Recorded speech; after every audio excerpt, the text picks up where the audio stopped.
ওম শ্রী পরমাত্মনি নমঃ। গুরু মহারাজের শ্রীচরণে জানাই আমার শতকোটি প্রণাম। পরমহংস জ্ঞানানন্দ মহারাজ রচিত গিরি গঙ্গাধারা কাব্যগ্রন্থের আবিভাগের দশম কবিতা আবৃত্তি। এই কবিতায় যোগীবর বলেছেন, 7 বছরের এক মেয়ে আবৃত্তি করেছিল গিরি নির্ঝর।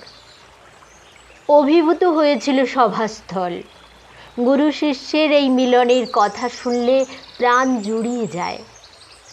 যোগ্য শিষ্যের জন্য গুরু বসে থাকেন, তাই তো গুরুর আসন মহান। গুরু প্রদত্ত দিব্য ক্রিয়াযোগাভ্যাস যদি শিষ্য করে, তবে মনের মধ্যে লুকিয়ে থাকা সমস্ত কুসংস্কার দূরীভূত হয়ে যায়। শুরু করছি গিরি গঙ্গাধারা কাব্যগ্রন্থের আবিভাগের দশম কবিতা আবৃত্তি। আবৃত্তি করেছিল গিরি নির্ঝর 7 বছরের মেয়ে। অভিভূত হয়েছিল সভাস্থল, দেখে সবে চোখ চেয়ে।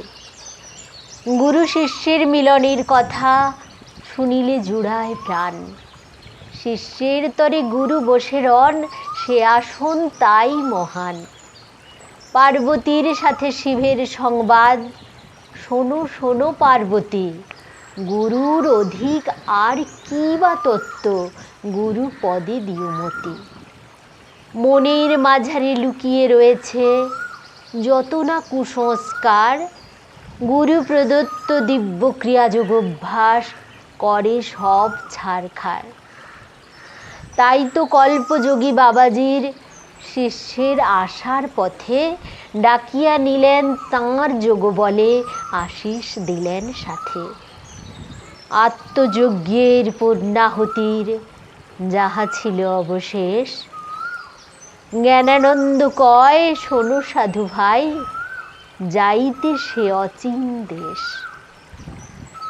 হরি ওম তৎসৎ।